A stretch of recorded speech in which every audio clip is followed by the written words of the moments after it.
there, my name is Philip Critchlow. I am part of the SEN Education for All social media team, and today I am going to read out a social post made by Lindsay Critchlow, Head and Major Coordinator of SEN Education for All. The title of this blog post is "Should we still fight for support given the governments are trying to change everything?" It is a 3-minute read, and I will provide the link in the comments down below. So, I fully understand that families are feeling that it seems pointless to apply for support from their local authorities for additional assistance, particularly in light of the prevailing uncertainty that hangs all over us regarding the proposed changes to funding and support systems. The anxiety surrounding these changes can create a sense of hopelessness, leading many to question whether their efforts to seek help will yield any positive results.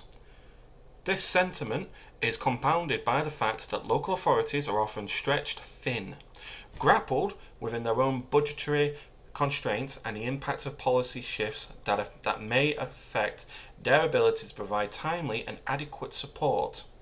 Families may feel disheartened by the prospect of navigating a complex and potentially unresponsive system, especially when they are already facing significant challenges in their daily lives. The fear of being caught in a bureaucracy limbo where applications may go unacknowledged or delayed adds to the reluctance to reach out for assistance. It is essential to acknowledge these feelings of frustration and helplessness, as they can significantly influence a family's decision-making process regarding whether to seek out the support that they desperately need. And in these times of uncertainty, it is critical for local authorities to communicate clearly and transparently about the changes and to reassure families that their applications will be considered thoughtfully and compassionately despite the challenges that lie ahead. However, at this current time, nothing has changed regarding the support mechanisms in place for our children with special educational needs, or SEN for short.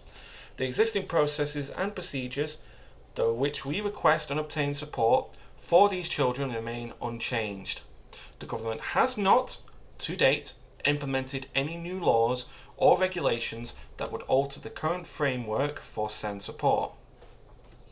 It is important to recognise that any potential changes to the SEN support system may not happen overnight. The process of reviewing, drafting, and enacting new legislation is often lengthy and involves multiple stages of consultation and approval. And even once new laws are proposed, the implementation phase can take considerable time, as schools and local authorities must adjust their practices to align with the new requirements. This means that, realistically, it could be some time before we see any tangible changes in the way SEN support is structured and delivered.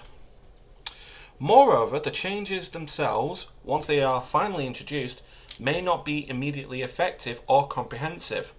There is often a lag between the introduction of new policies and their actual impact on the ground.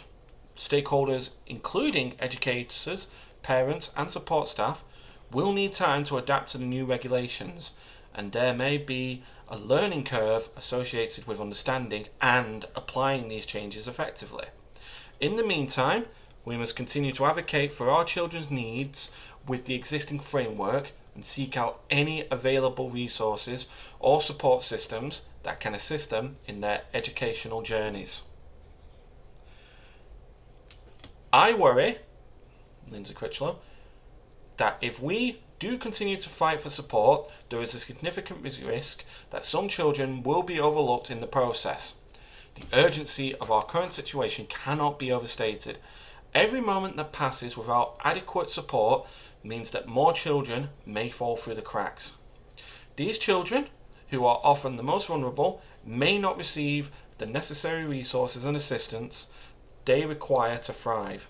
Furthermore, if we delay our efforts or if the changes take longer than anticipated to implement, we may find ourselves in a situation where it is too late for some of these children to benefit from the improvements we have advocated for.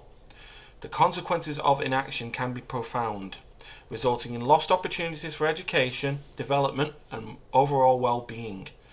It is crucial that we remain vigilant and proactive in our fight for support, ensuring that no child is left behind, as we work towards meaningful and timely changes that can positively impact their lives.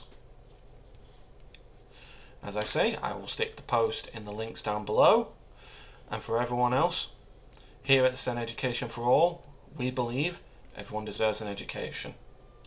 See you next time.